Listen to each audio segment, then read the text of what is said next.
Good afternoon. Welcome to the second public hearing for the City of Salisbury's 2014 program year for the Community Development Block Grant, or CDBG program.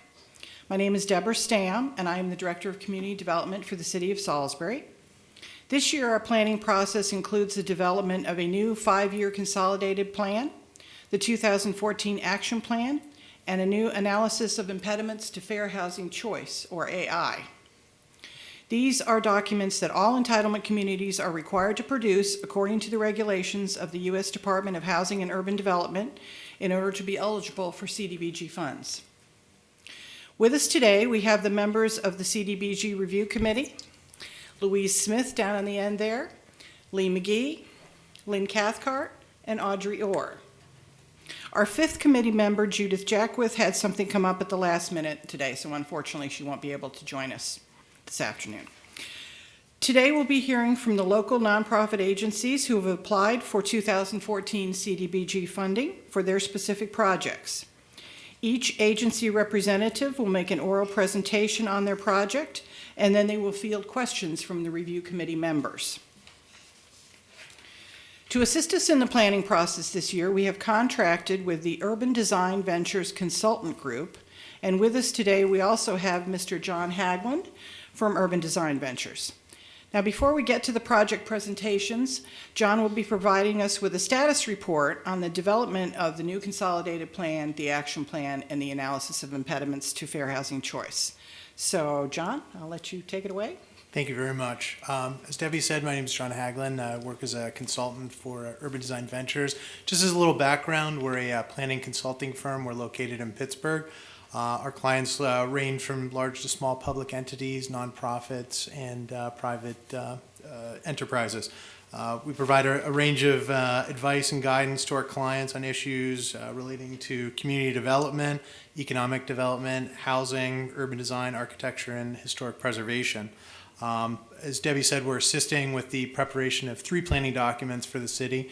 As being a federal entitlement, as the City of Salisbury is, there are a number of requirements to to be eligible for HUD funds, and these are 3 of the documents that we're going to be dealing with today as part of that process. The first one to discuss is the consolidated plan. This is a requirement every 5 years. It's a planning document that the city uses to assess their affordable housing and community development needs and to identify priorities in terms of the housing and community development needs. In addition to that, we will also be doing the annual action plan, which in essence is year 1 of the 5-year plan. It's what you'll be using your fiscal year 2014 CDBG dollar funds for, which are, as of last year, we're a little over $300,000. That allocation has not been released yet from Congress. As of now, it's usually expected in the springtime. Hopefully that schedule remains so with that. So the annual action plan would be what you're actually going to do with those funds for that specific year to address the housing and economic development needs for the city. The last document that we'll be addressing here today is the analysis of impediments to fair housing choice.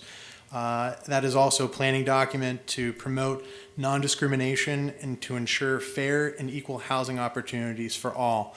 I like to think of that as the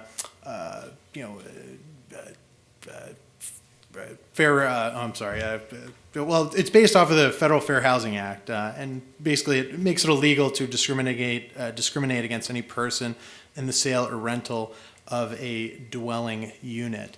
And this is based off of the 7 protected classes. And those 7 protected classes are race, color, religion, sex, familial status, national origin, and disability.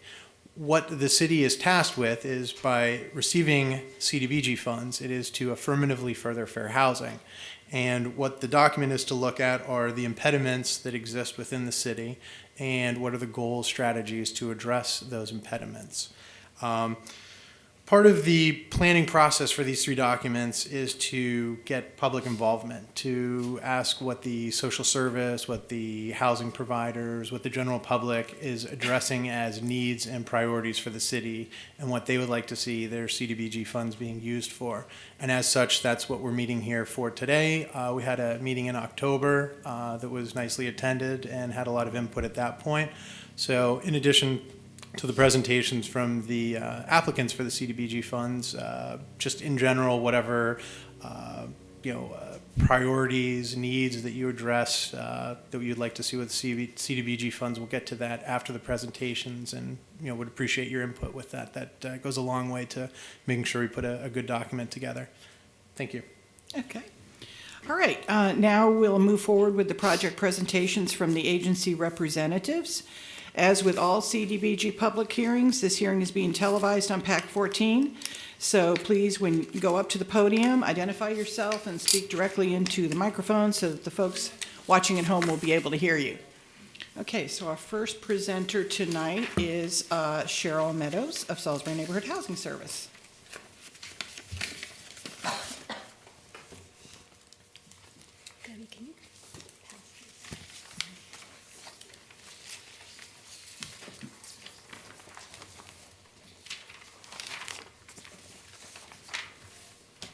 Good evening. Good evening.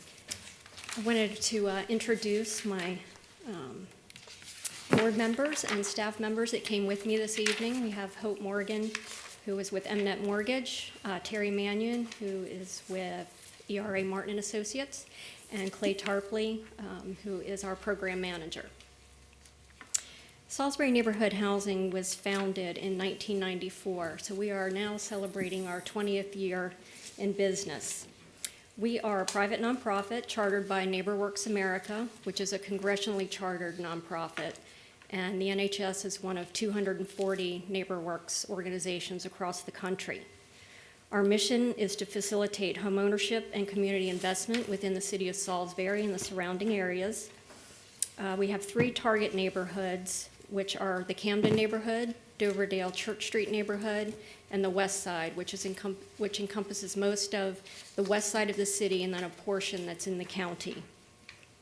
We accomplish our mission through a variety of programs, including loan products for purchase and rehab, educational programs for home buyers, such as home buyer education and financial fitness. We have credit and budget counseling for individuals who are in need of credit repair to get themselves in a position to eventually become a homeowner. And we have preservation programs for existing homeowners, including rehab services and foreclosure prevention services. Salisbury Neighborhood Housing has had a great deal of experience in using CDBG funds in the past. I think Debbie just passed around a list of probably the last 7 or 8 rounds of funding that we have had. We have used the funds for rehab, for down payment and closing cost assistance, for down payment assistance, and you can see that the funds that we received from the CDBG program leverage quite a bit of funds from other sources, including the state of Maryland and Salisbury Neighborhood Housing, if we also have money in some of the deals. In addition to the CDBG program, we also administer the state of Maryland special loan programs on behalf of the city of Salisbury. Tonight we are requesting additional funding in the amount of $100,000 for another down payment and closing costs program. The funds will be available for low and moderate income families who want to purchase a home as their primary residence in the city limits. All applicants will be required to complete the 8-hour homebuyer education class, and the maximum grant amount is $10,000. The grants will be recorded as a 5-year lien, so as long as the homebuyer stays in the house for 5 years, the grant will reduce 20% each year, and then at the end of 5 years, the grant will be forgiven. If at any time the owner sells the home or the title is transferred, the owner will have to pay back whatever prorated portion is due. I believe Ms. Mannion has a few other things to add if time permits. Is that okay? Okay.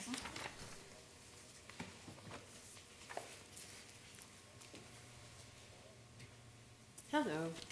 Hi. I'm Terry Mannion, and I've been a realtor at ERA for, almost 20 years. So I have a little experience. And I wanted to talk about what I think is necessary to promote sales of homes in the city. Right now, some of you may have noticed that gas prices have gone up, food prices have gone up, clothing, all these things have gone up, and it makes it harder and harder for someone to save. In order to purchase a house now, you have to have money for your down payment, your closing costs, and your prepaids. And those are some pretty hefty funds. In the past, you were sometimes able to get what was known as a seller contribution, where the seller who had some equity in his home would contribute toward your closing costs. But now sellers are really strapped. So are parents, so it's harder to get gifts from parents. Something like this is just really so important for people, especially people buying their first home, because they don't have the savings. And it's harder and harder to qualify for loans. Your credit score has to be better. But even people who've done that lack the funds to close. There's a program called Rural Housing, which is a financing program that's basically outside the Beltway, or I guess here you call it the bypass.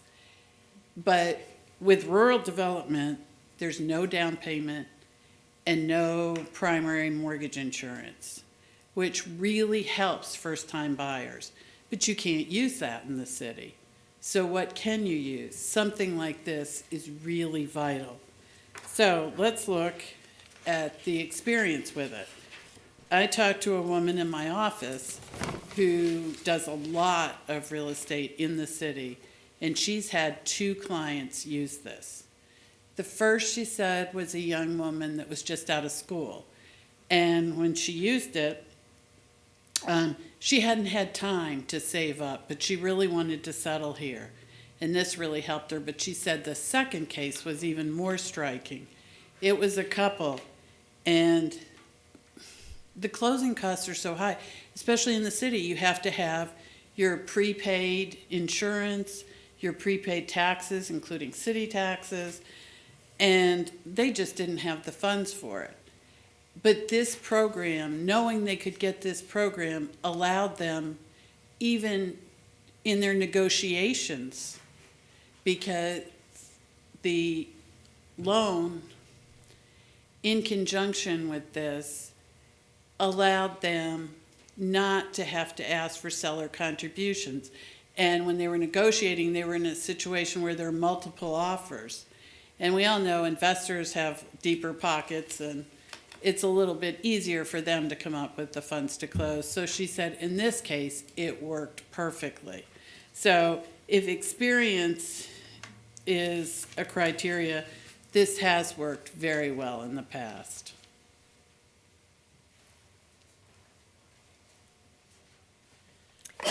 Did anyone have any questions about our proposal? I can go ahead and begin? Sure, Okay. go ahead, jump right in. I have a couple, Okay, and welcome back, Cheryl. thank you. Let me begin with the families. I believe you had suggested the activity would be directly and immediately impacting 9 families. Is that correct? Correct. All right. Now, I don't know if you've already had 9 families that you have in mind that have already completed the SNHS home buyer education classes and had the good credit history and the stable work history and all of that.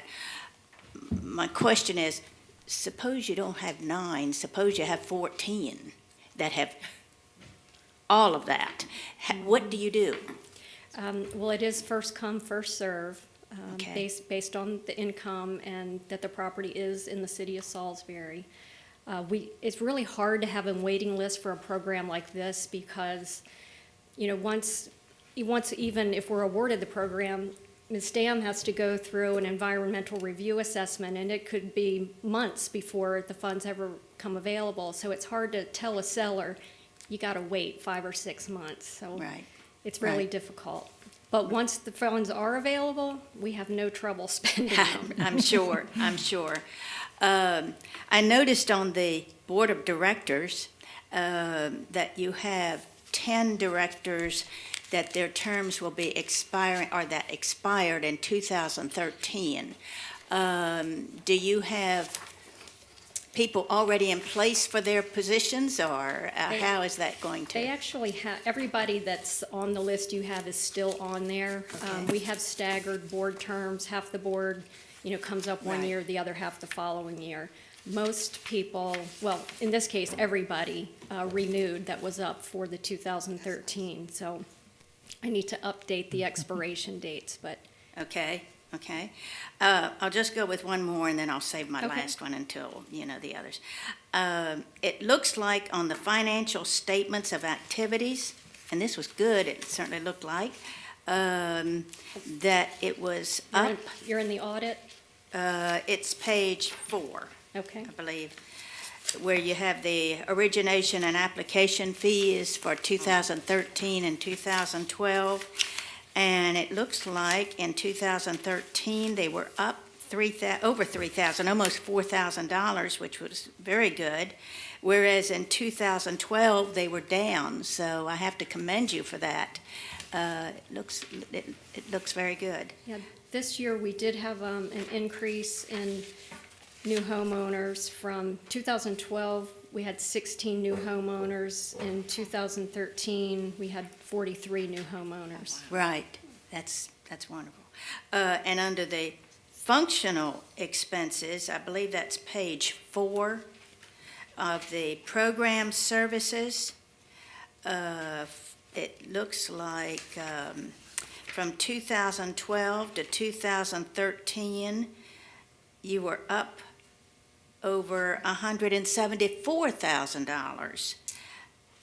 Whereas in the prior term, you were down from 2012 to 2011. So that looked very promising, too. We did have a better year all around Yes, this year than we did I in can- 2012. I thought that was quite commendable when I saw those figures. So I'll go ahead and pass to the Okay. next one. Hi, Cheryl, Leanne McGee. Hi. I just had a couple of things. I was curious about your success rate on this program. Any kind of numbers that you have are helpful. I'm curious what the percentage is of people that make it past the 5-year lien period. And then I'm also curious if you're able to keep up with folks after that 5-year lien period to know how many are still in their home after that. I just finished an analysis of only one of our neighborhoods, the Church Street Doverdale neighborhood, of all the loans we have done since 1994 in the Church Street neighborhood.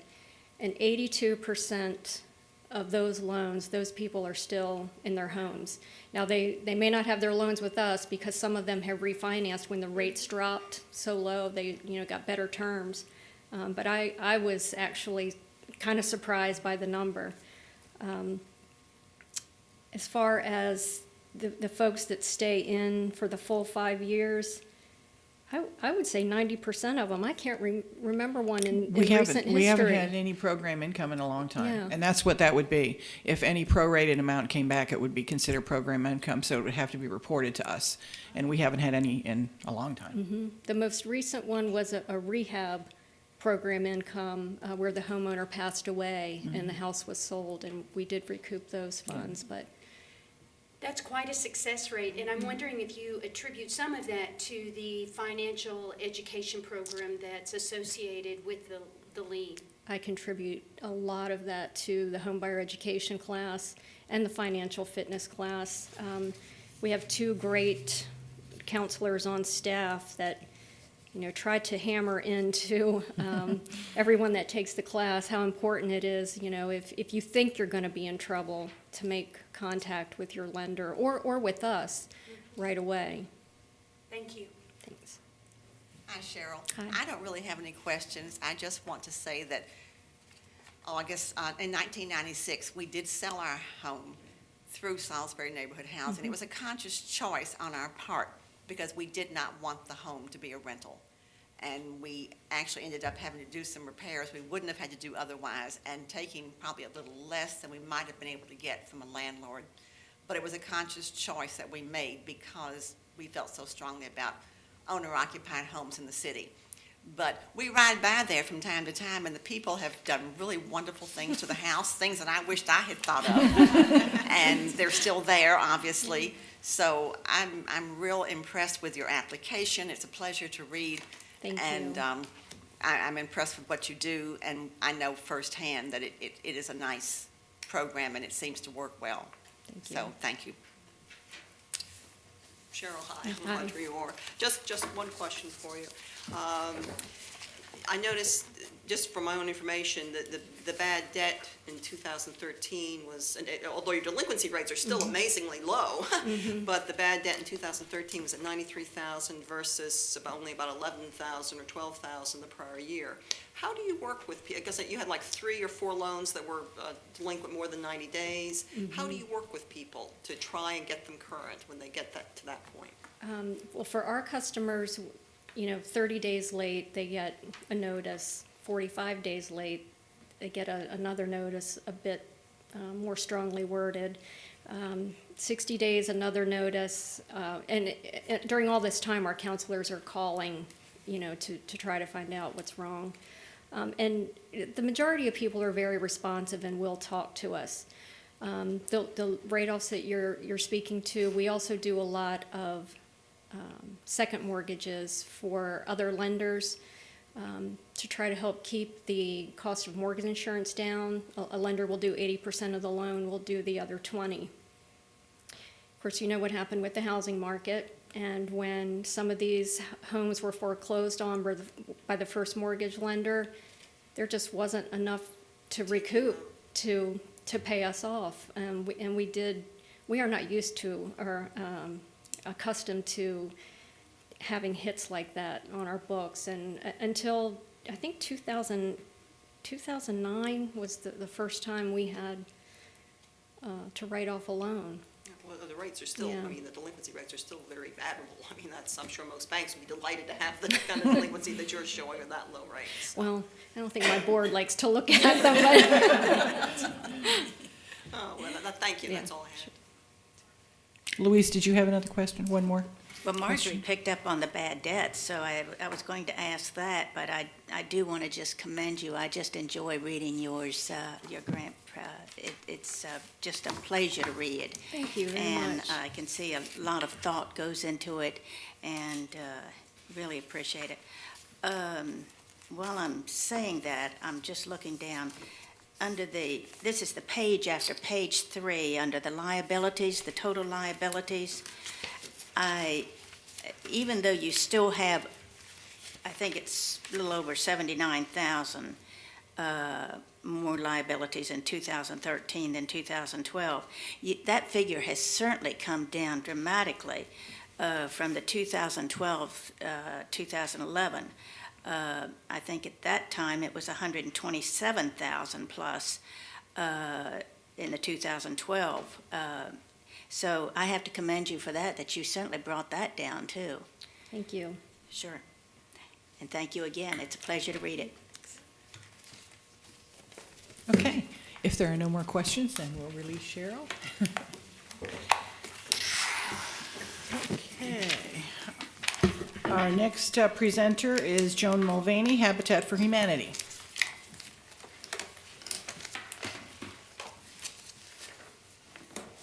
Am I supposed to say my name again? It's Joan Mulvaney. Okay. Thank you. Good evening, and thank you so much for giving us the opportunity to be here. I want to introduce Linda Jones. She is the president of our board of directors, has been on the board for 6 years. She will be leaving in June for taking her year off before she can come back. I don't know whether she knows that or not, but we don't want to lose her. But Habitat for Humanity is, of course, part of an affiliate of an international organization that I'm sure all of you have heard of.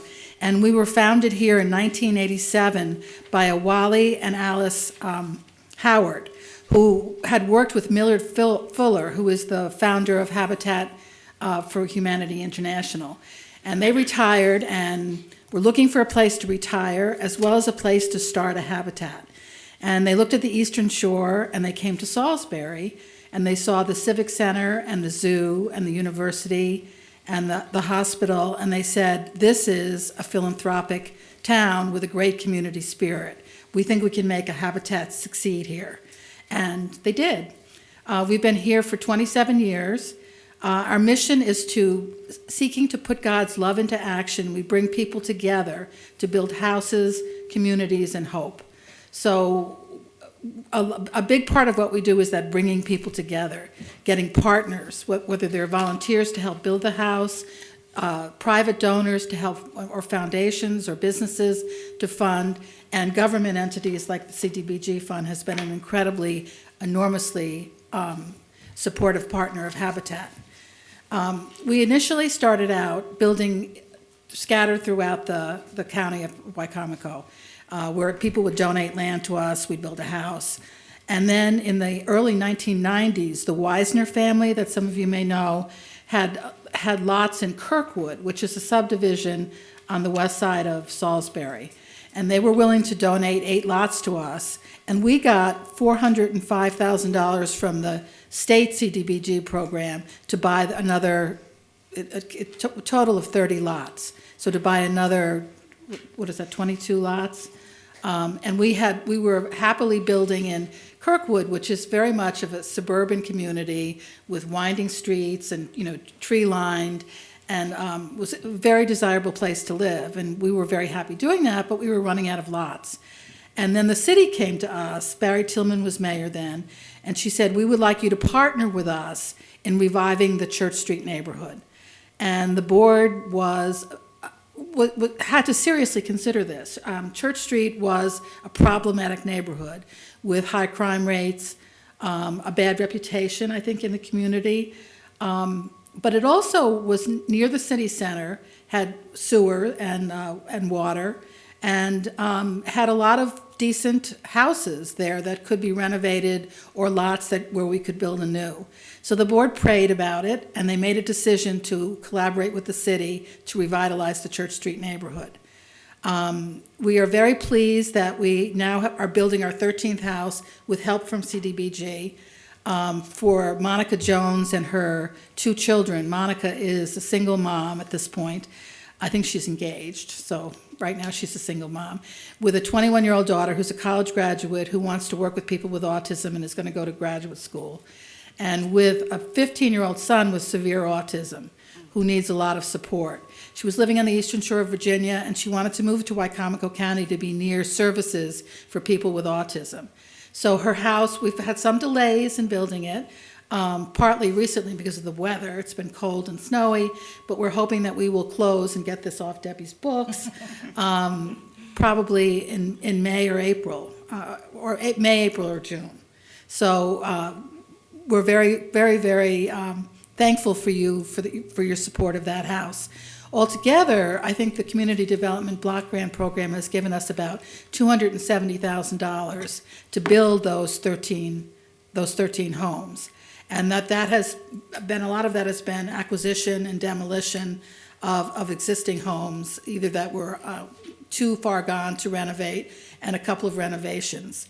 And with that money, we generated another $1 million to build that house. So you have been a great catalyst for us to go out and raise private funds and given us a basis to build with.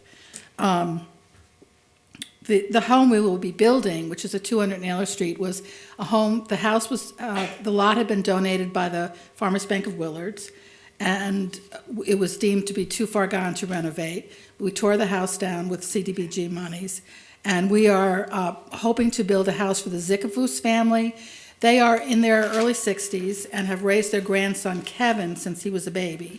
They all have disabilities. The grandparents have physical disabilities, and Kevin has intellectual challenges. They live in the projects in Crisfield. They want to move to Salisbury to be nearer to services. and Church Street is very, very well located. They want to be near to services for Kevin's disabilities as well as for the grandparents. So they are incredibly excited. They've almost finished their 300 hours of sweat equity that we require. They've taken the homeowners class at Salisbury Neighborhood Housing, and they have saved $1,800 for closing costs. So they've been great partners with Habitat. We feel that we've made a big impact with your help on the Church Street neighborhood. Crime is down 43% since we started there in 2006. We have a wonderful working relationship with the police. Barbara Duncan spoke at our board last night, and I think developing in Church Street is challenging, and it's something that we sometimes wring our hands and worry about. But last night, I think we were all renewed our commitment that by building houses for deserving low-income people who take their position as neighbors and homeowners seriously, that you have an enormously positive impact on the quality of life in that community, as well as in the quality of life of all of us in the county and in the city. So we feel very much committed, and we're hoping that you'll be willing to partner with us again to build a house for the Zickafus family. I'd just like to add that we've started a new program called Neighborhood Revitalization, where we provide an array of housing services, basically rehab services, Brush with Kindness, which is painting, doing work on the outside. We've done some roofs, we've done some ramps. We got involved fairly slowly. I think the average project has cost about $2,500, a little more expensive when we do roofs. But we started it last March. We've done 9 projects so far, and we're going to continue this. We wanted to center it in Church Street, and we found that there weren't enough owner-occupied houses for us to do that. So we have done some work in Church Street, but we've also, in fact, done work in Kirkwood with non-Habitat homeowners and all across the county. And it makes a huge difference in the quality of life in a neighborhood to have somebody go in and paint a house and fix the handrails, and it makes a huge difference for the life of the homeowner. We had one woman in Beatrice Parker who had been working for the hospital for 44 years, always kept her house up, was very house proud, and she began to lose her vision. And so she couldn't keep the house up anymore. So we put in new handrails, painted, did landscaping, and she was going to lose her homeowner's insurance, so we put up a new roof. We do charge people for this, not for the labor, but for the materials. It's also a hand up, not a handout. She's paying us $98 a month to cover back, but she'd never be able to do this. She kept her homeowner insurance, and she is pleased as punch to be in her beautiful new house.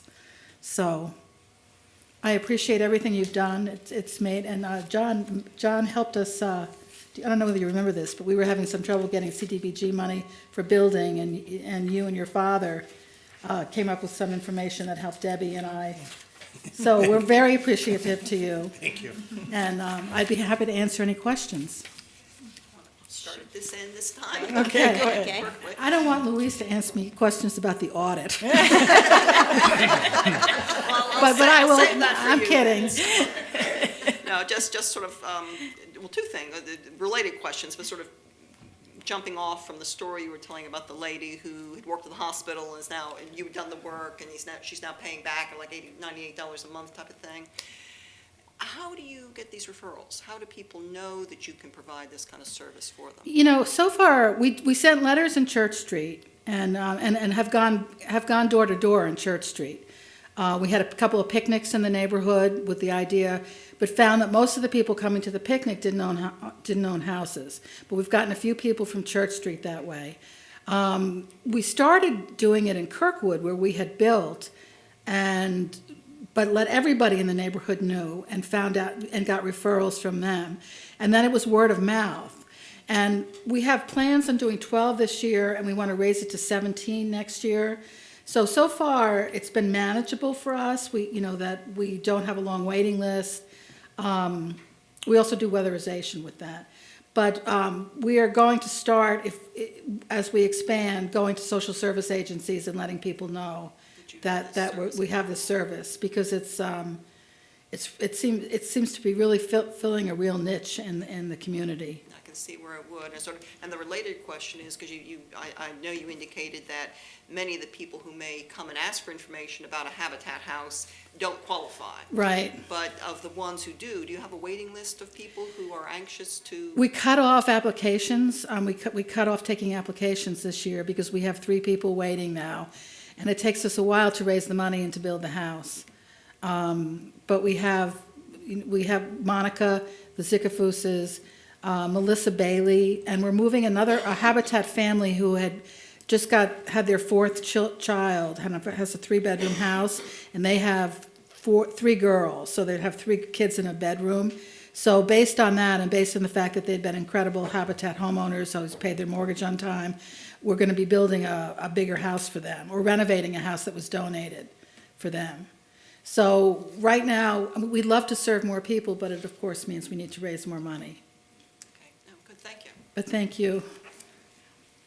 I don't have much to ask, but I'm just curious when you were talking about people who were coming to you in the Church Street neighborhood, and so many of them were not homeowners, and then you mentioned Kirkwood. Is there any other neighborhood into which you thought you might be able to expand? Well, in terms of building new homes or doing Or it, even the renovations? well, we've been doing the renovations all over the county, and I don't even know exactly where they would fall. A lot of them are on the west side, Okay. but we've done them so that it's open to anybody. Okay. They have to own their own home. Right. They have to be low income. There has to be a need, and they have to be able to pay us back something. Okay. So, and so far that's worked really well. You mentioned that the Ziegenfuses have already accumulated a certain number of hours. On which property did they do that? I mean, if their house has not been... They're working on Monica's house. On Monica's Yes. house, okay, okay. And they've worked on some of the NRI projects. NRI, The rehab Oh, okay. Yes. okay, So they've been great. They come out almost every weekend. that's nice. Yeah, it's really And nice. their grandparents? They're grandparents of the Kevin, Right. who was 21, and they've had him since he was a baby. They've raised him since he was an But infant. their grandparents, and they're out there working on houses. Oh, Well, gosh, great. the mother isn't, in fact, because she's got a lot of physical disabilities. But yeah, the father is, Grandfather is. and he's in his 60s. Oh, I'm a grandparent, and I don't think I could do that. I'm sure you could. Joan, Leanne McGee, thank you for your presentation and your application. I always enjoy hearing about Habitat and learning more about it and what you're currently doing. Just a couple of things that I was curious about. One, is there a national number that has to do, we have, as a community, limited funds.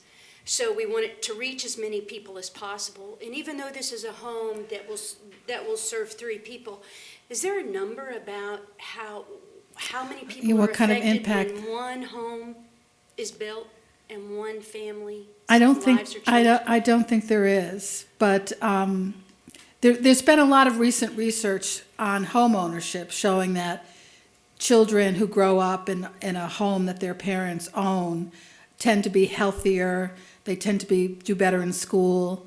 Their parents tend to be more invested in the community, and that it has a generally beneficial effect on the person. And we feel that by building in Church Street, and it seems slow sometimes because we can't be, we'd like to be doing 6 to 8 houses a year, and we've been basically doing an average of 2.5, but that we're impacting not only all the people that live in Church Street, but all of us in Wycomico County, that when you have a blighted neighborhood, it affects everybody who lives in that community. And that by being a partner with the police in reducing crime, that we are affecting a larger number of people than the people that just live in the house. And that's an amazing number that the crime is down 43%. Yes. Very amazing. Also curious, if I understood correctly, 13 homes have been built. We're building the 13th. You're building the 13th Yes. using CDFI Yeah, yes. contribution funds to that. Are those 13 or 12 families still in their homes? One young man got engaged and lost his job, and he moved to across the bridge. And we have a woman, a middle-aged woman who's living there, who works at Goodwill and who's turned her life around. And she's been a great homeowner. Nice. So everybody else is still in their house. That's a good percentage. One person is a pharmacy school student at UMES, which I think is, even one of my Habitat colleagues said to me, "You have a homeowner that's a pharmacy student?"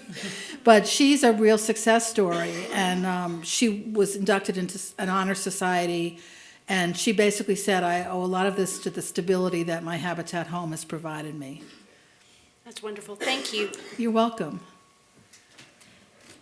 Joan, I promise I won't ask anything on audit. Oh, okay. I do want to say this. I just want to commend Habitat for everything that they're doing in the Church Street neighborhood.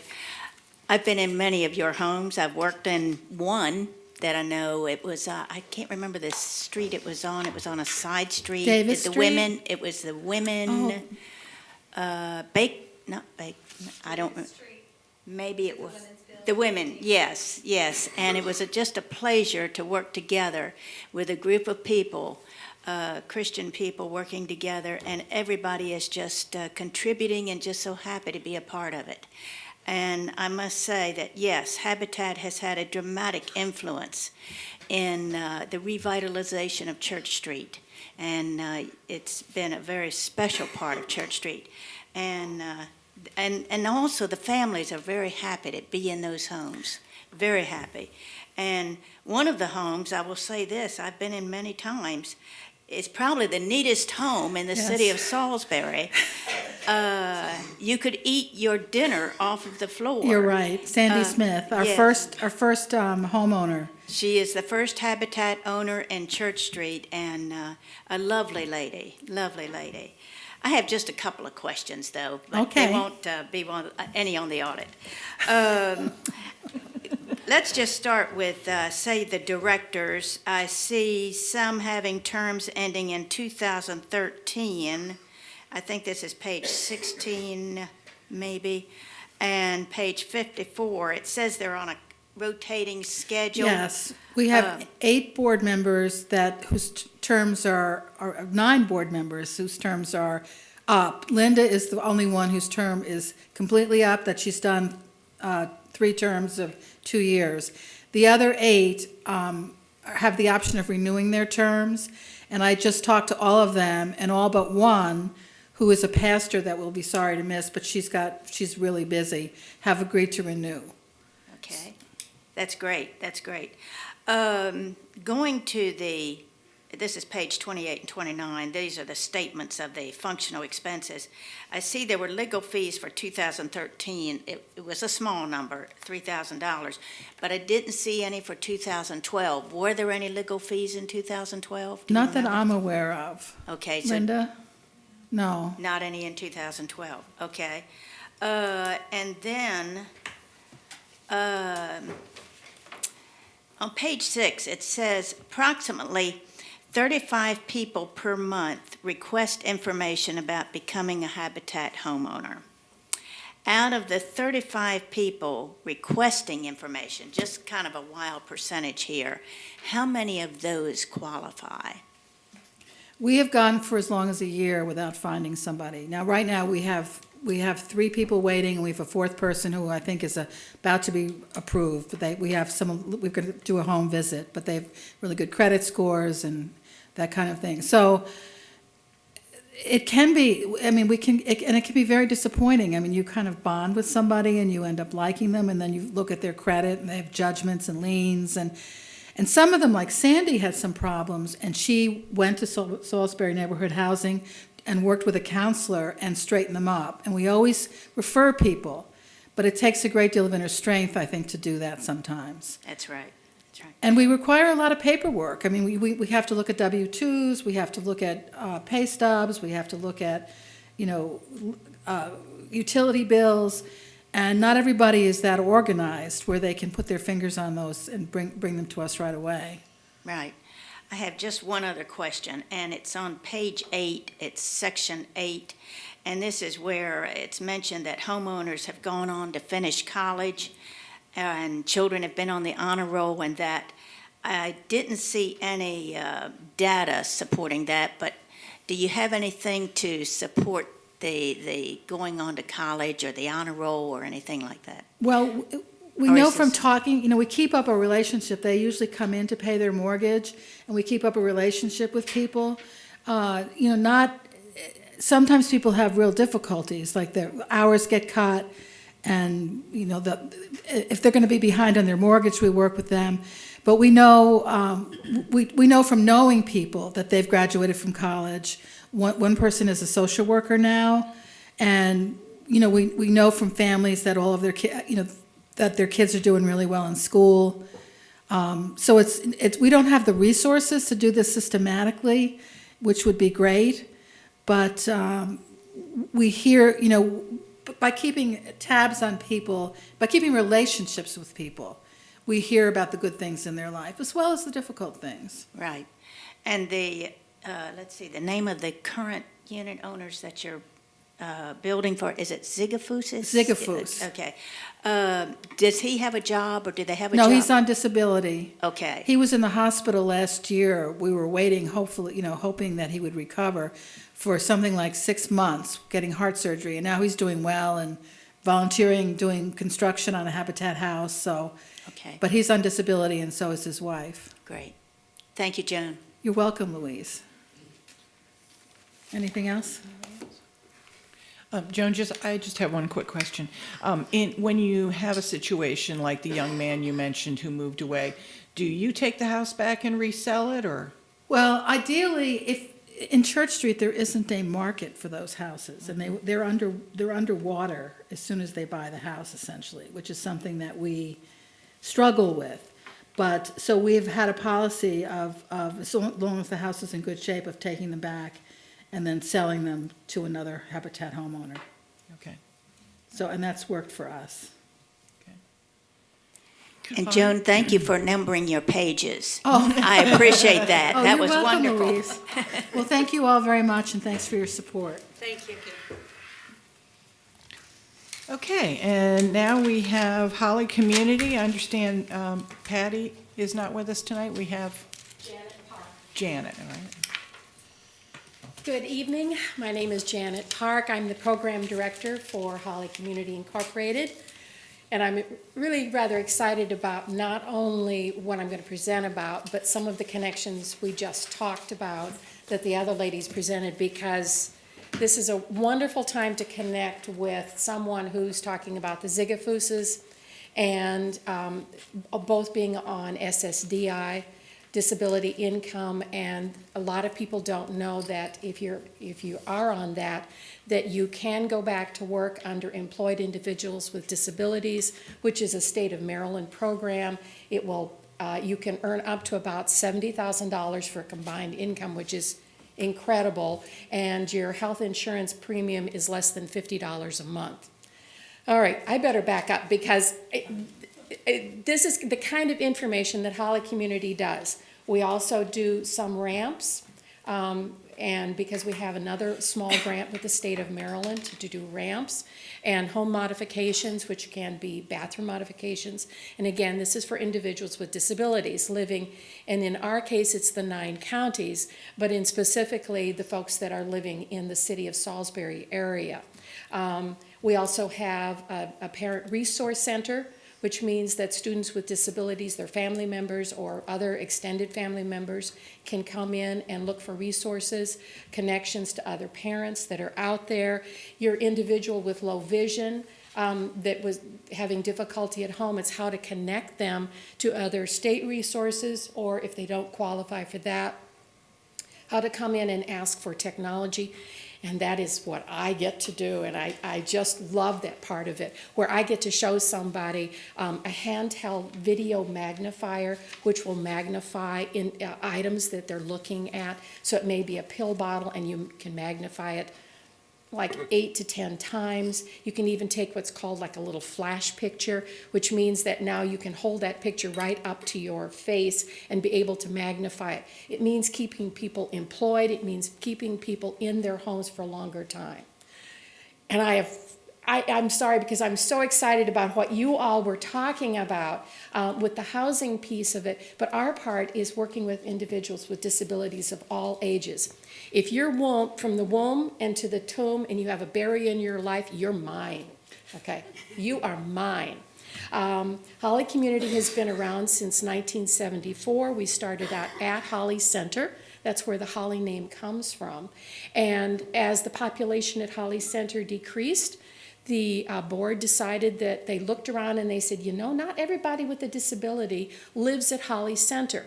So they expanded their focus to not just people with intellectual and physical disabilities combined, but also to any individual with a disability living in the community.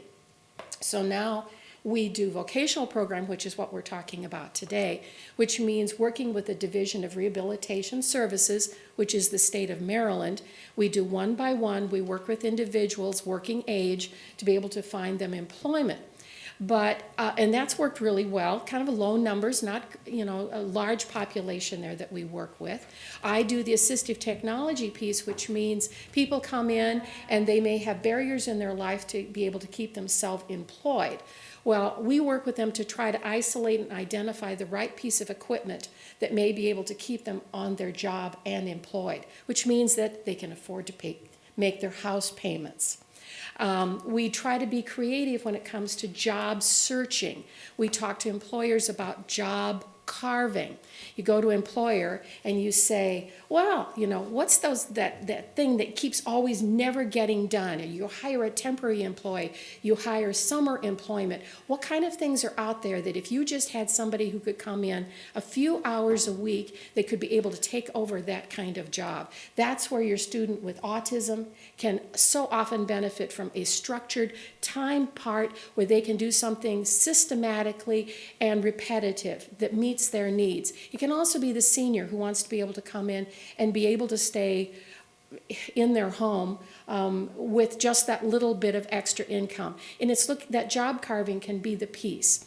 Now, Peggy Bradford from MAC, which is co-located in the same building, in the Weinberg building, it has been the best marriage ever. We had the lease on the land. She had the ability to raise money. And wasn't this fortuitous? We work with people with disabilities. Again, we do all ages. And she's doing seniors, 50 to 55 and up. Well, now that we're co-located in the same building, it's amazing how many of her staff brings individuals over from the community to look at my demonstration center. I have all kinds of devices for all types of disabilities. And we also work with Maryland Relay, which is a state program, to work with individuals to find telephones that will meet their needs if they're having vision, hearing, memory problems. They may be quadriplegia. I do everything on that piece of it. In fact, the state will buy up to equipment up to $5,000. Generally, we get people with hearing and vision problems in our seniors. And that's when it's really neat because we're kind of a wraparound kind of thing. We can have people come in and they start out, maybe they're looking at phones because they heard a presentation on it and how an amplified phone, large button phone may meet their needs. But then they find out about the other devices in our location.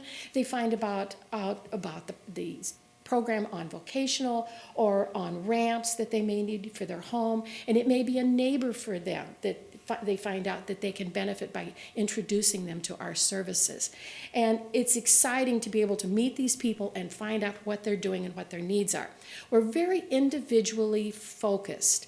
One of the terms is person-centered planning, and that means they drive the boat. It's not a medical model, which is the doctor comes in and writes the prescription.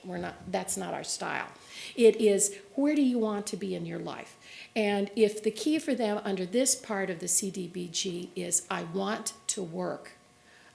One, it's necessity. Some, it's because they have been out of the loop and their self-confidence is so low that they need that continuity and that schedule to be able to be part of the community. We're there to help them.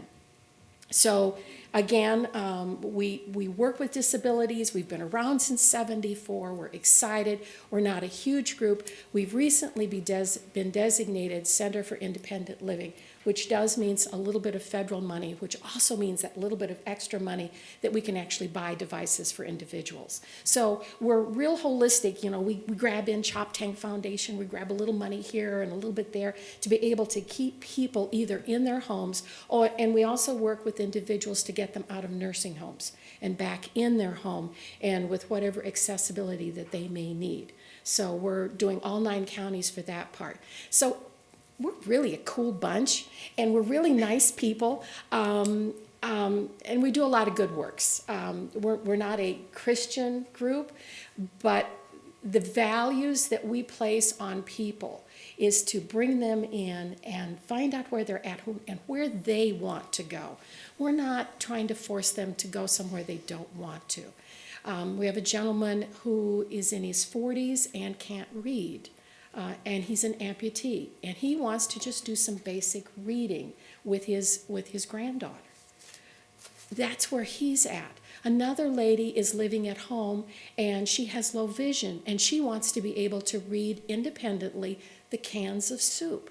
You know, nothing. We're not asking rocket science, just the basic things in life, and that's where we take people. And again, I'm hoping I don't get too many audit questions, because that's not my forte. But whatever else, I'm excited to be able to share what Holly Community can do. Oh, we also have an 8-station computer lab, and mostly accessible if we have people who come in with vision problems. And that's another thing, is work accommodations, you know, those kind of choices of what may be out there. So we can do vision and hearing and physical accommodation. We have a lady with disabilities who does come in quite a large wheelchair, and we can accommodate her.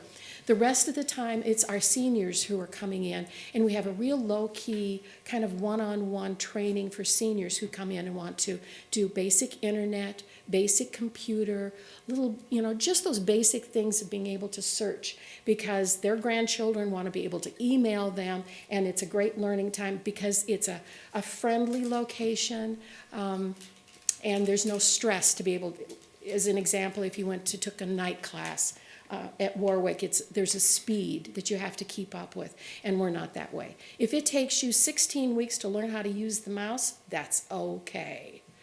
We haven't had anybody at that rate, but it could happen, and you're okay with us. Questions? Okay. Either way, go ahead. Okay, I'll start. Thank you, Janet, and I'm glad I got to meet you before this session started. It's unfortunate that Patty had to be out of state. However, fortunately for her, she has someone like you that can come and represent her and the organization. My primary questions coming into this, you've done a good job of answering, because I wanted to know about the Holly community, who you are, who you serve, basically what you do, so that I could have a broad understanding of that. And then to understand more specifically what this particular program is for. One thing, if I understand correctly, in your application, is that this program, if fully funded, would support 25 citizens, and it says specifically of the city of Salisbury. Correct. And we you know, are curious about that, and wanted to make sure that it was clear that we hoped these funds would serve folks of the city of Salisbury. Exactly. So exactly. And we know that your numbers need to be in this geographic area. So anyone else that may be participating wouldn't be counted in the numbers. And that's our minimum number that we want to serve. Okay. Which tallies it out to about a little over 1,000 per person for the whole program, and we gear it to where the person is. So often before in vocational programs, you start out with this pre-employment package, you know, how to do the interviewing, how to fill out an application, how to look for jobs, how to fill them out online, how to fill out a paper one, how to take a cheat sheet with you to an interview, how to, you know, practicing all that. But sometimes you get someone in that they're really ready to go. And all you have to do is say, do you have? Then it's, okay, then let's start looking. And that's where Jackie Gass from the Business Leaders Network is going to be working with us to be able to locate and isolate some and target. And also we have a really nice large database of employers that have been volunteering and working with us that we're hoping we can say, can you do some job shadowing with, our individual?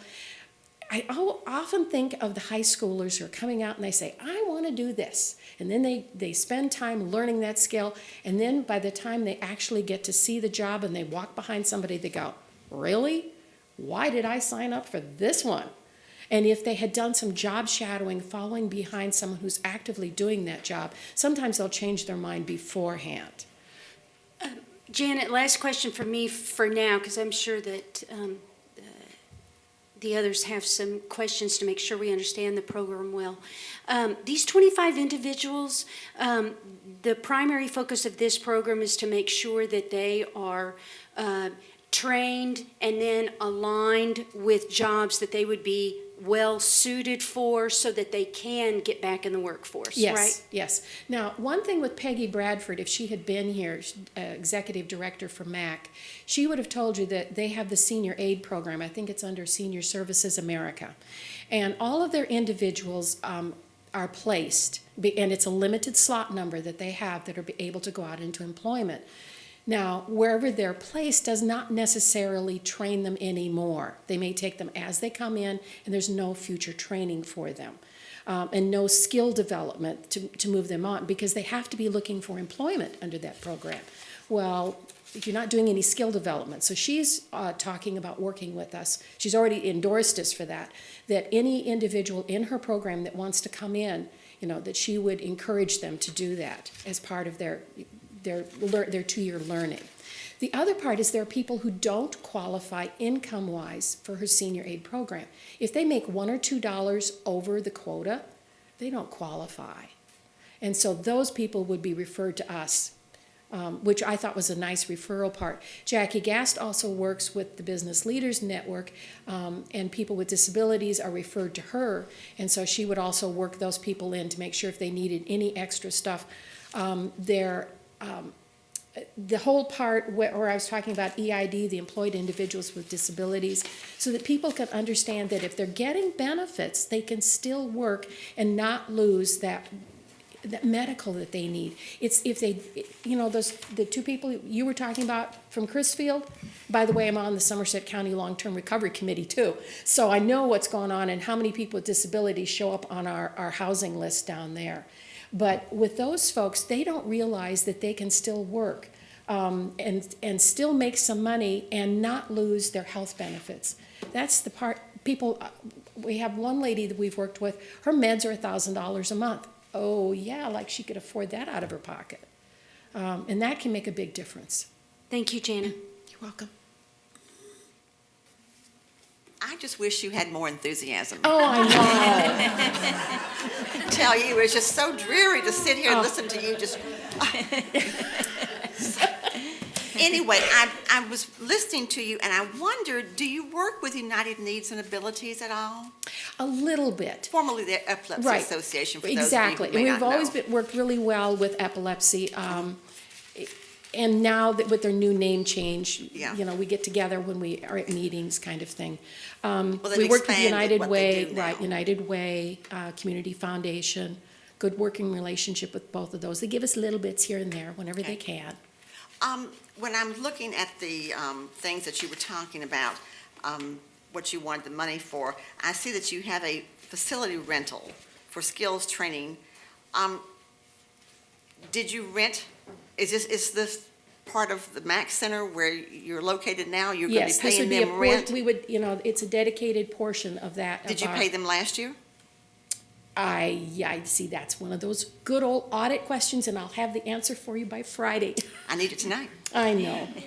Sorry, I don't have the answer to that. And you have these costs for the 2 part-time skills trainers. Mm-hmm. You talk a lot about visual help and hearing help, but this application is for job training. Correct. So what you are doing in your job is not necessarily what you're asking for this money. Exactly. You're right, because it dovetails in. As part of any individual who would be coming in that may have a vision or hearing problem, that's where I can go to my shelf, take some things off of it, provide that for while they're in training, and then also work to see, through the funding sources to be able to get that kind of equipment for them. Okay. There was another thing that I saw, and I can't find it right now, where you were asking, $1,800 for office supplies, photocopy, and printer ink. We're probably not in the business of supplying that kind of thing. Okay, we'll take whatever you can give us, Okay. because we Okay. feel strongly that this is an important program. Well, I agree with you. Yeah. I agree with you, but those were a couple of things that I was curious about. Okay. I would like to have the answer on this facility rental. Yeah, because we don't pay, let me see what it may say under.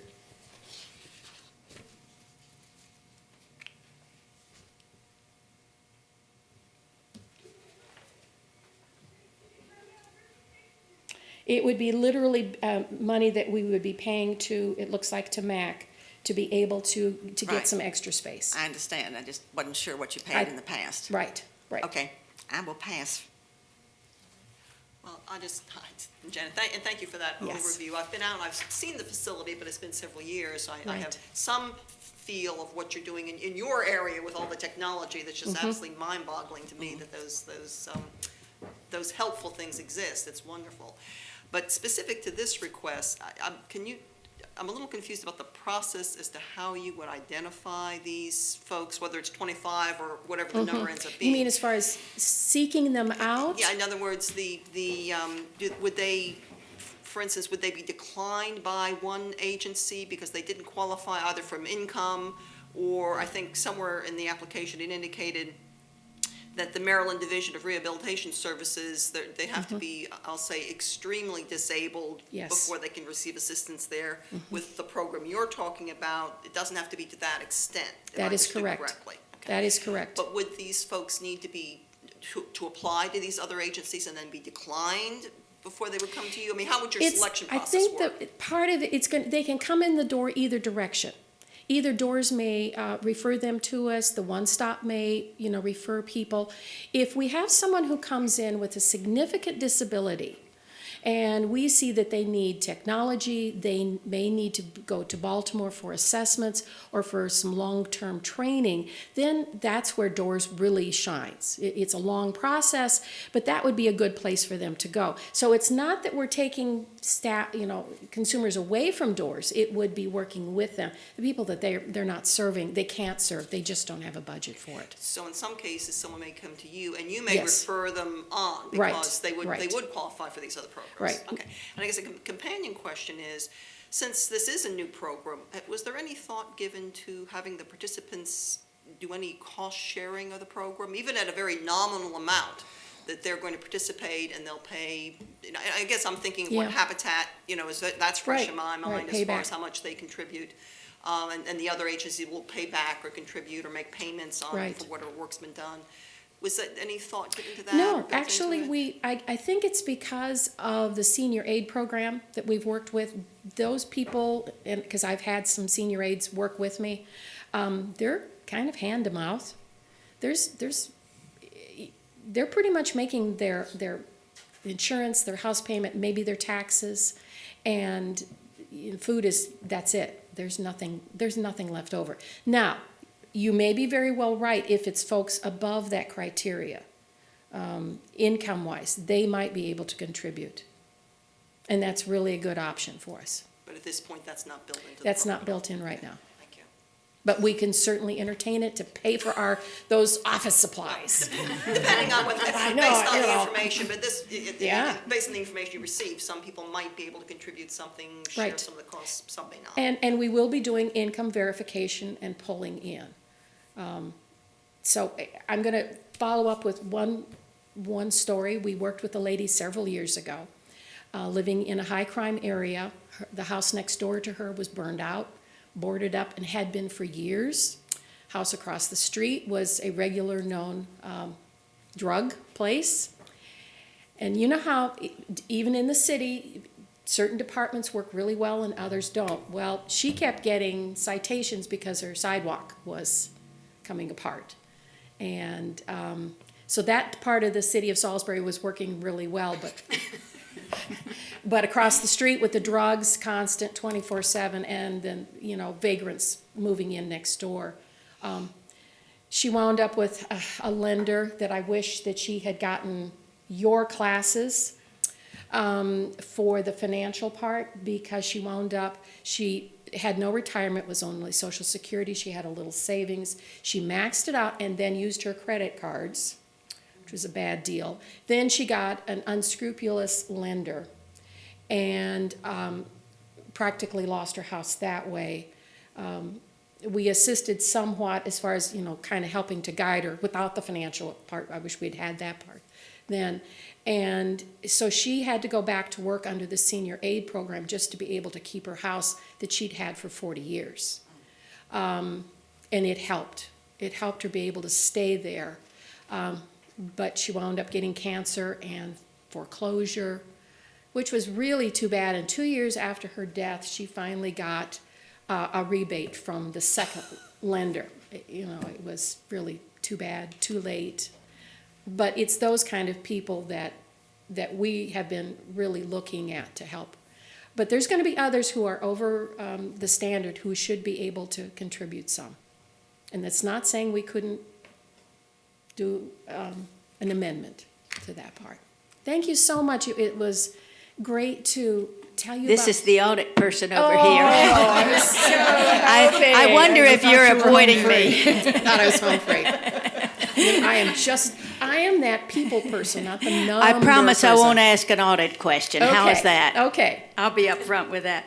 I want to pick up on something that Mrs. Cathcart just was relating to regarding the office supplies. The way I was viewing the grant was this. When I would look at an item that you were requesting monies for, I asked the question, how would that item fund these particular things that would directly impact those 25 families? So photocopying, printer ink, facilities, how is that going to directly impact those 25 families? If you can help me put that in perspective.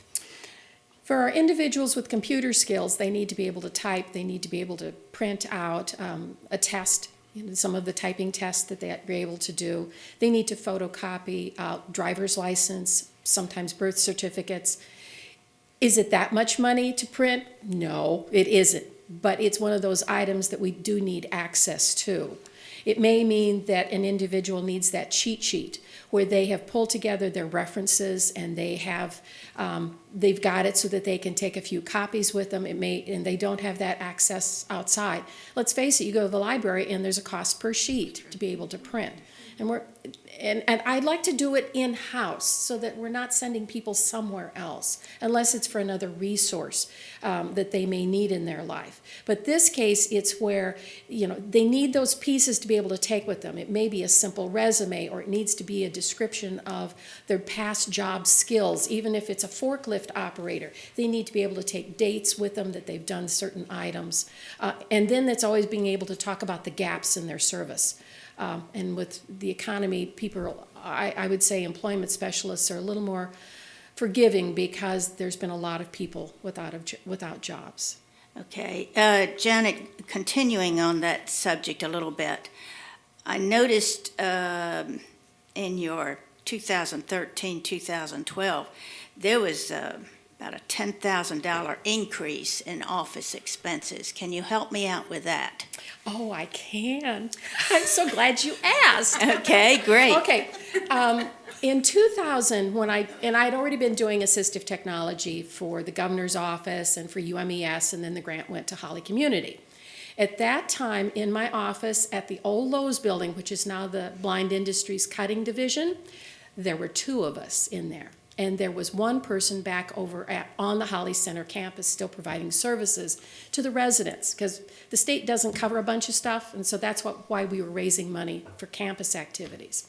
Well, we had a person-centered planning on Thursday. There were 16 people in the office that were part of that training, and there were 4 people who weren't there. So we went from 3 people to 20 people. Office supplies go up per person. I mean, it's just mushrooming. The word's getting out, more volunteers, more donors. Weinberg just donated to us so that we could set up an assistive technology center in Easton and in the Cecil County so that we can have more information. Again, that's not vocational, I know, but it sort of is. But it means that people are hearing about what we're doing, and it's making sense to people how we can impact them. Okay, I'll switch gears here a little bit. I was looking at the special events from 2013 and comparing those to the 2012, and I noticed the net gain that you had, the net income that you had after the expenses were paid out and all. It was a little over $9,000 less in 2013 than in 2012. Talk about that a little bit. We do fundraisers again to help folks at Holly Center for unfunded, state things, which part of our fundraising goes to that. Birthday gifts, Christmas gifts, those kinds of things, and for outings that aren't paid for by the state. And we kept looking at our income coming in from Spring Festival, which was always the Saturday before Mother's Day on the grounds of Holly Center. And it turned out that as the years went by, the attendance went down. There were more activities in Salisbury and Ocean City on the very same day. Other groups, I believe it was even the animal shelter had theirs on exactly the same day. So the competition for that day grew and grew. It also meant the costs went up. Volunteers were still there, but without the community coming in, we weren't raising as much. So then we did kind of like a cost benefit where we looked at how much staff time went into producing and the event, and we said, we're not making any money. So we're going to back off of that spring festival, and that's where that particular amount of money went to. So we went to more basket bingos, we went to direct letters, and that was a bad year, and that was the result. Okay. I looked at the contributions. That was down in 2013, and the grant income was down about a little over 6,000. But let me switch to investments because, again, the stock market was up. We're looking at $26,000, nearly $27,000. You got less in 2013. Well, what happened? Part of it had to do with bringing money in and out of those investments. We had some shortfalls during the year, and so we would have to pull money out. And as soon as you pull money out, there goes your interest rate. And then as soon as we could, we would put the money back in. Some of the state groups aren't known for paying really well on time, and so we would have to take out of our investments to pay staff and our other expenses. The phone company people just really want to get paid. So does the tax people. So that was one way to cover it, was to be able to, you pull out, and then as soon as you can, you put it back in. So it shows at the end of the year the amount of money is there, but not the interest. Okay. Now, after looking at each one of those items, then I went to the cash and cash equivalents for the 2012 and 2013 year. And we look at there was a significant amount less in 2013. We're looking at over $38,000. Can you tell us about, and then moving even farther, if you look at your total assets in 2013, they were down over $42,000. Can you explain perhaps what happened here? The only thing I can look at is that we lost a couple of grants that we had been working with. Also, our income from the Maryland Relay went down. They went from a total amount per year to pay us to be able to provide assessments, training on telephones, and setup in their homes to a per item fee. And we lost our outreach person that was going to the different senior centers and talking about it and the senior housing areas, and so our income from that went down. And I'm trying to think which grant in particular we had been working with the Eastern Shore Center for Independent Living, and they were based in Cambridge, and they were covering the 9 counties, and we were a subcontractor for them for the 4 lower counties. And 2 weeks before, we got a 2-week notice that our services were no longer needed. Well, we still had to pay staff, so. Okay. Well, I'm still thinking about your I know. office supplies. I'm not going to go back. I think you've answered that. But I know Patty appreciates you stepping in for her this evening, and we certainly appreciate you stepping in for us, and thank you again. Thank you so much. I Thank have you. some questions. Okay, yes. I'm looking at the breakdown of the expenses for the project.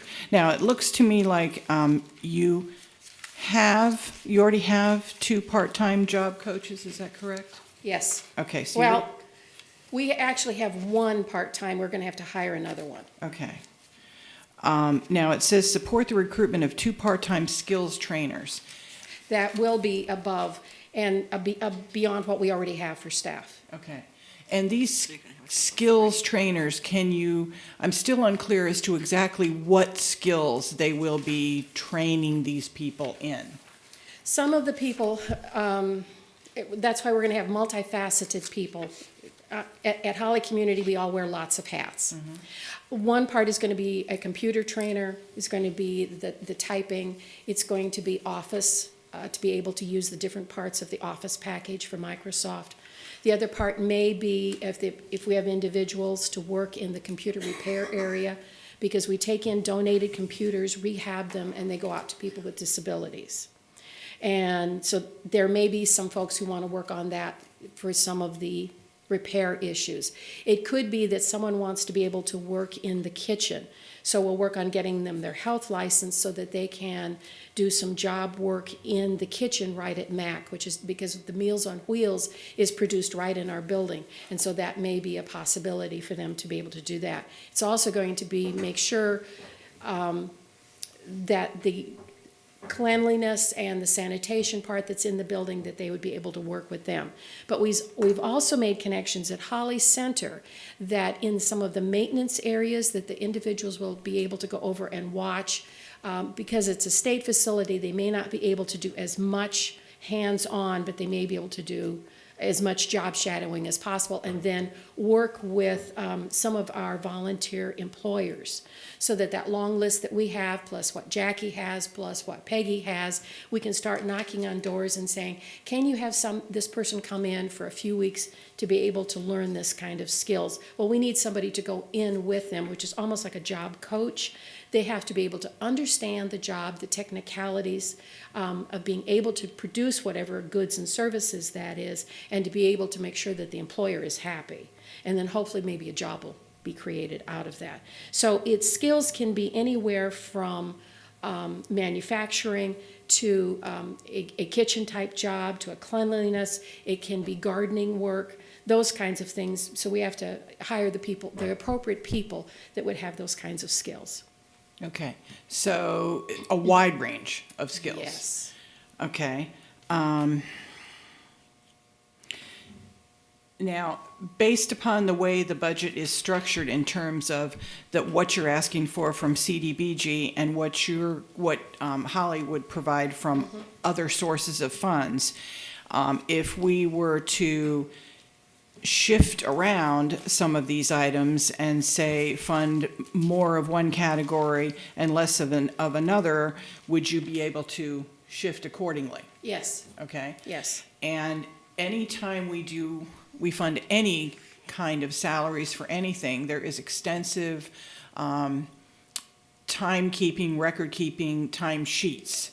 And any person who is receiving CDBG funds would have to be keeping a very detailed timesheet, how many hours they spent with client X, this is what we did, and all of that would have to be tracked, and just so Oh. you're aware. We're ready to do that.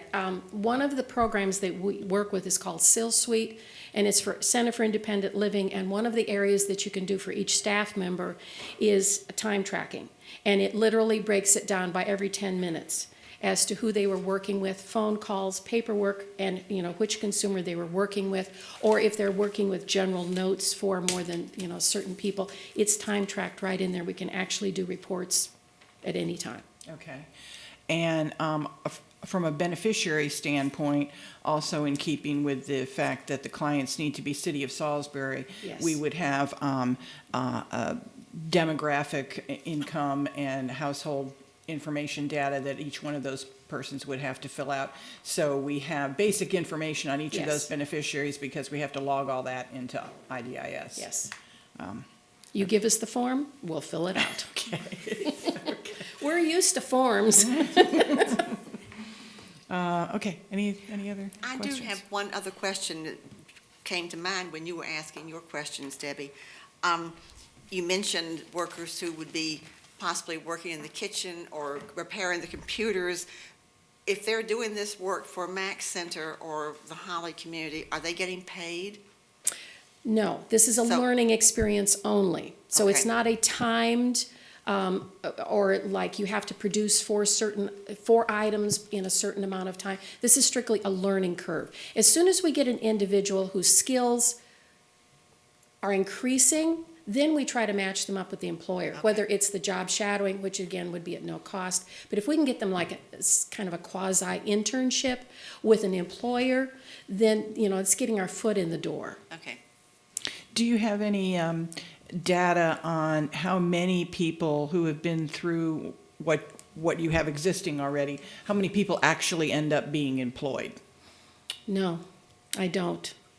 All I can tell you about the young man I worked with, and this was down in Pocomoke, but he worked with someone here in Salisbury first, because he was being transported back and forth, and he has a form of autism, and he has a unusual gait.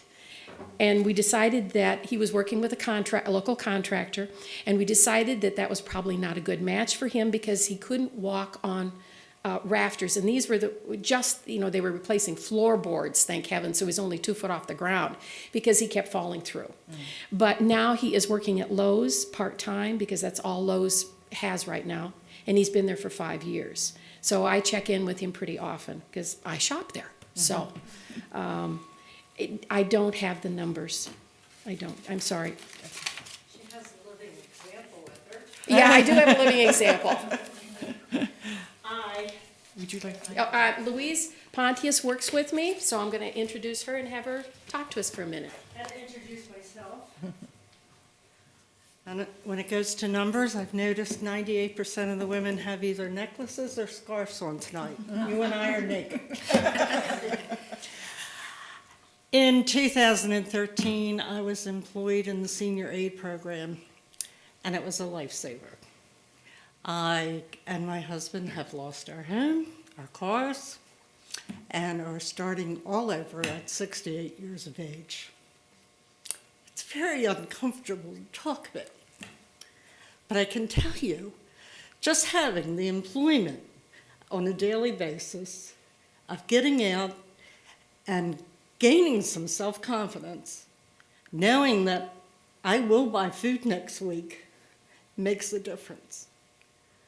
We have a lovely rental property, and we're doing all we can to maintain that. So I just want you to know that a real-life living person has benefited from learning what Holly has to offer. Okay. Thank you. Questions? No, thank you very much. Thank you. Thank you. Okay. Did anybody have anything else for Janet? Thank you again. Great opportunity. Thank you. Delightful to meet my other folks here because I'm sure we're going to be doing some more connecting. Thank you. Okay. All right, now, I would like to open up the floor for comments from the public concerning the community development needs. John, unless you wanted to, okay. So, does anybody else have any general comments that they'd like to make, either on the presentations that were made, questions about the projects, comments just in general about the needs of the city in terms of community development? Yes. We don't know yet. We're hoping it'll be about the same, but we don't know yet. To address that, each year it seems like Congress waits longer and longer to fund the money. And as an indication as for preparedness, a memo was released by HUD stating what communities are supposed to do if they have a deadline such as Salisbury, which basically said, be prepared that you may not know what your allocation would be. So fingers crossed it doesn't get delayed, but to me that's kind of an indication that things are going to be probably later this year than they were the year before. But And in the past, they would let us submit an action plan with the guesstimates, and now they've decided they don't want to do that anymore. So if the numbers are not released in a timely fashion, we have to hold on the action plan until such time that they release the numbers, and then we have to scramble and figure out how to divvy it all up. But they're not taking any more guesstimates. They're not doing it any faster, but they're not taking any more guesstimates.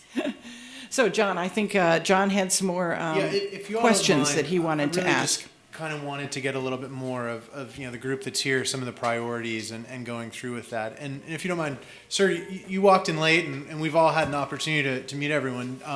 Did you want to introduce yourself? And I'm sorry to put you on the spot. If you don't want to, I'm sorry, but We won't make you. yeah, I was just checking because you've been very polite and quiet back there. So everyone's had an opportunity to speak. So please feel free. Hi, everybody.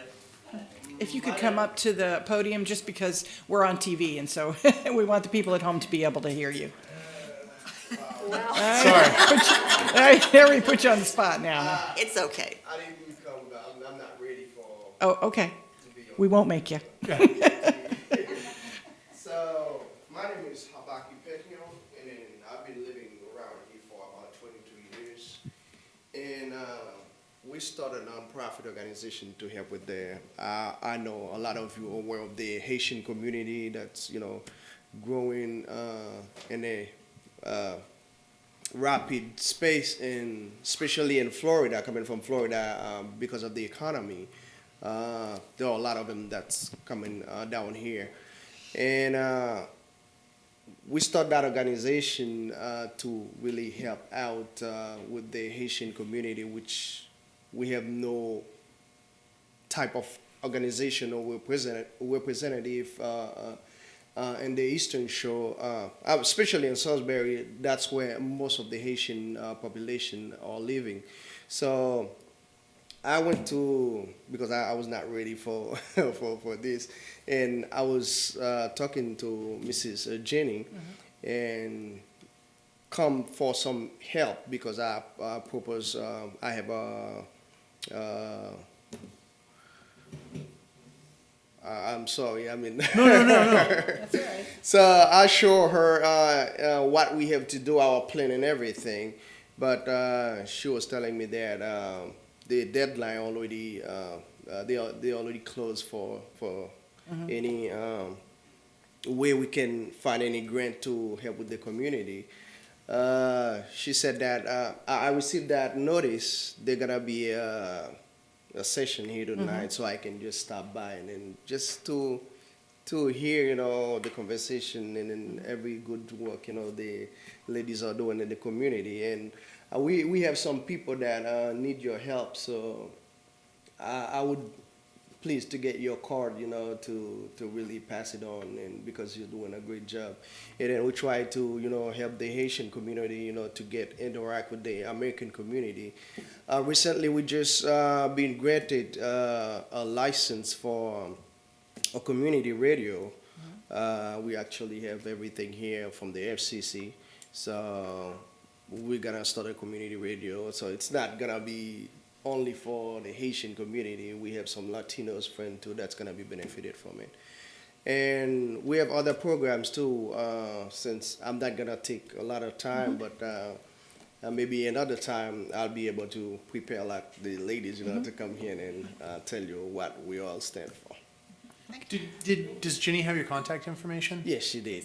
Good, perfect. So if you don't mind, I would very much like to be in touch with you later just to Yes, sir. get some information. That'd be great. And thank you. I appreciate Thank for you. that. And it's good that you came tonight because you can kind of start to get a feel for the process, and you've got plenty of time to Yes, plan yes. for next year. Yes, Next year, you have a year to plan yes, definitely.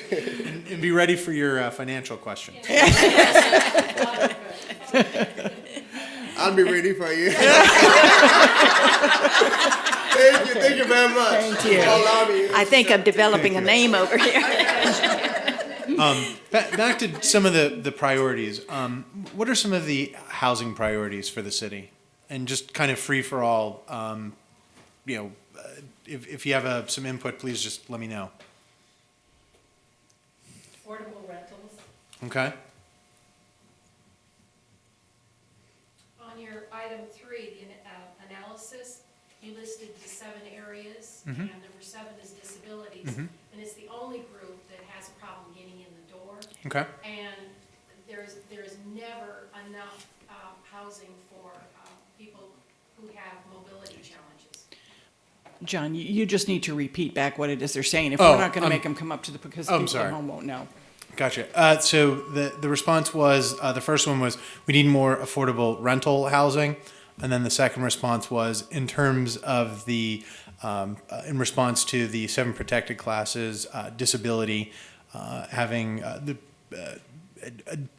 high level of difficulty even entering into living and or rental or owner occupied or rental housing.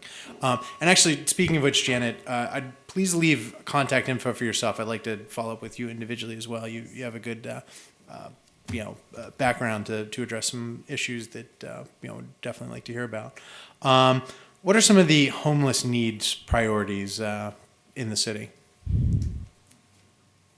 We don't have a homeless rep here tonight. Okay. But Okay. I do want to say that having worked in the homeless shelter recently, because our church is one of the participants, I noticed there were several of the men who had disabilities, physical disabilities, and I don't know if they are getting much assistance. They may be, but they're still on the streets. Mhm. And that was a concern for me personally when I was there. There is a homeless outreach worker in the Veterans Program. I have his contact info, and Neither of the 2 men that I'm speaking of are veterans, because we recorded that when they came in. As they register, they have to let us know if they're veterans or not. And these 2 particular ones are not. But I still see them walking on the streets. So, but that was a concern for me. I mean, we've had people who've come in and they need glasses, but they don't have them.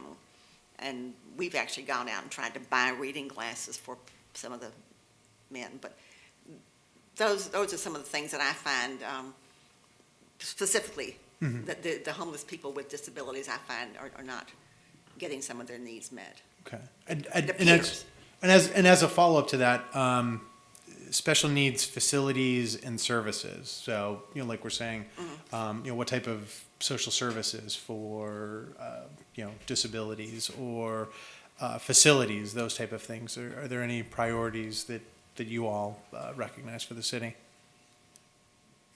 transportation Transportation? is a biggie.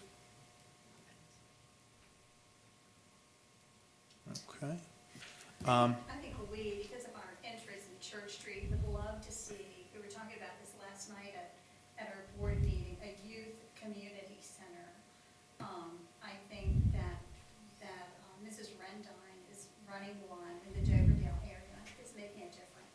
So you said a youth community center in Church Street, in the Church Street area. in the Church Street area. What is the one over it used to be the Nazarene Church over on, no, it's not Go-Getters. I can't think of the name, but it's over where the Nazarene Church used to be. And it's a community center, and they are running an after-school project. They came to our church recently and were talking to us, but I can't think of the name of the street. We used to have a voting place over there. It's where one of the districts used to vote. Is it near Brown Street? Yes, Brown Street, right over there. I don't know the name of that But there is a agency. group that has a after-school program, and most of the kids, well, they all walk. But they are in need of funding, and they are in need of a permanent place, because this one doesn't even have kitchen facilities. Was it Stop the Violence? It may be, I'm just at a loss right now as to what it is. Okay. But it is over there on Brown Street. Some of the community development priorities for the city. And, by that, practices of citizens for the benefit of the community, the health of the community, sustainability of the community, some of the priorities for that. Okay. Economic development priorities? Jobs, obviously. Is there a particular type of job? And I'm not saying, a specific industry or something, but, obviously there's seasonal employment that takes place within the area, is moderate type income jobs or lower income, anything in particular specifically with economic development? Livable wages, Okay, livable wages. It's harder and harder to find qualified borrowers. We have a huge amount of foreclosure activity that we're dealing with. And mainly now, it used to be because of predatory loans, now it's because of loss of job or reduction in hours. And people are really living paycheck to paycheck just to put food on the table, and they can't afford to keep their home. Well, I don't know whether you know this, but if you compare the unemployment rate in Salisbury to some of the other cities in the state, we're always higher. And Salisbury is also growing faster than some of the other cities. So just to keep an even unemployment rate, there have to be more jobs. And manufacturing jobs are very scarce around here. There seems to be a very limited manufacturing sector. I think the biggest employers are Purdue and the hospital. There's no big manufacturing sector. And back to so with the living wages, you're saying it's very hard to find, particular to what you're doing with SNHS, to find qualified buyers. In the past, it was mainly because of predatory lending, other type credit, foreclosure activity. But now the issue is that people are getting cut jobs, lower wages, and it's hard to find a qualified applicant consumer based on that situation. And then what you were saying was manufacturing jobs are scarce, and the employment rate tends to be higher than comparable areas within Maryland, but the population is increasing here as well. So obviously additional jobs would need to be created to keep up with that. I'm sorry, yes. I actually pulled up the dollar figures, and for Salisbury, it is for the average for last year. Now, this is not, will not be exclusively Salisbury. It's everyone who writes Salisbury as their address. It's 9.4. That's the unemployment rate? Unemployment rate, you said, is 9.4%. 9.4. And what was the year for that? 2013? 2013. That is a high number. And again, she's right, when you get to the metropolitan, they go down to 5.1, 6, 7.5, but it's like Hagerstown and here is 9.4. What are some barriers to affordable housing in the city? And beyond just, some of the things that we've already covered, are there, systematic issues that could be addressed by the city for affordable housing. How do you address credit rating? Okay, credit rating is an issue. It is an issue because people even can't get apartments because they check their credit rating. So it means I may not even be able to live in a decent part of town.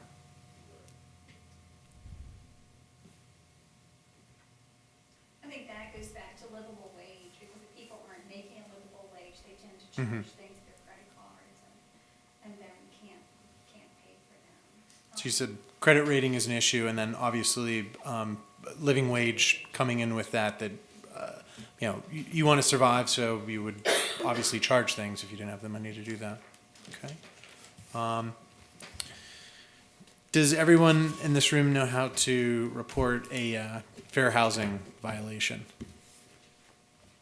Call you?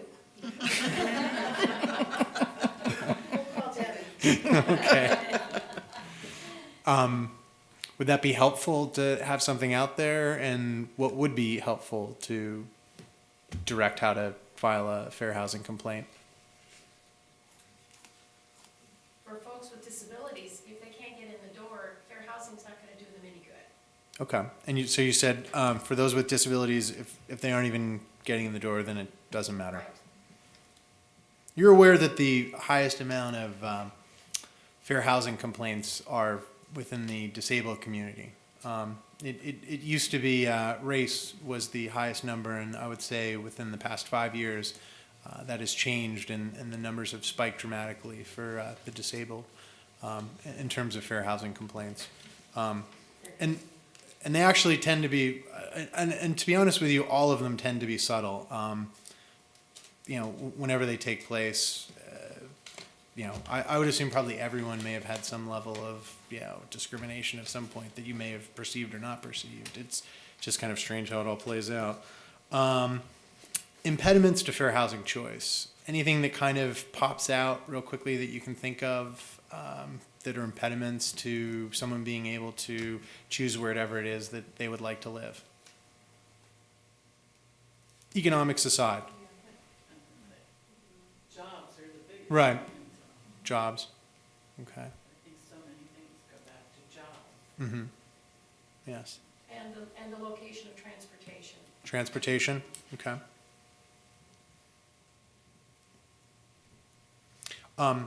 Those are the questions I had. First, to all three of the presenters and our impromptu presenter, you guys all did a great job. I'm thoroughly impressed, and just excellent job. And this is a great group here. I've failed, you know, have not seen as many excellent questions in a thorough review of applications. And I don't mean that to be funny at all. I mean, that's your responsibility to make sure that you know, you're finding worthy institutions and excellent causes, and you guys did a great job. But those are my comments. Thank you, Debbie. Okay, great. Thank you all for participating. Now, we do still have the citizen survey, and we talked about this a little bit in October, and that still is on the city website. That, as I said, that was way back in October, so I had to search a little bit to find it, so I'm going to ask our IT guy to move that back up to the front. But in order to find that, and we are still asking that any interested member of the public who might be watching tonight at home, if you are interested in accessing the citizen survey, we'd love to have some input from you. And in order to do that, you go to the city website and you click on the tab that says Information Center, and then you scroll down to Announcements and Press Releases, and then scroll down further to the citizen survey. And again, I'm going to try and get the IT guy to move that up to the top so you don't have to search for it so hard. But it is a SurveyMonkey survey that... And I did this earlier. If you Google Salisbury Citizen Survey, it'll pop up as the first hit. So to make it even more simple. So just some combination of a search engine, Salisbury Citizen Survey, and you'll see it. Yeah, so we are still interested in getting input from the general public as to what they feel the Debbie? needs of the city are. Yes. I'm sorry, how much longer is that opportunity going to be available to answer that survey?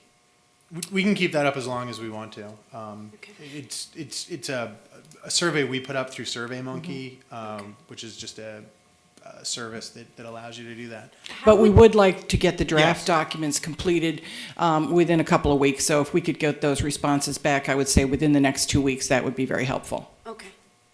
Good point. Okay, great.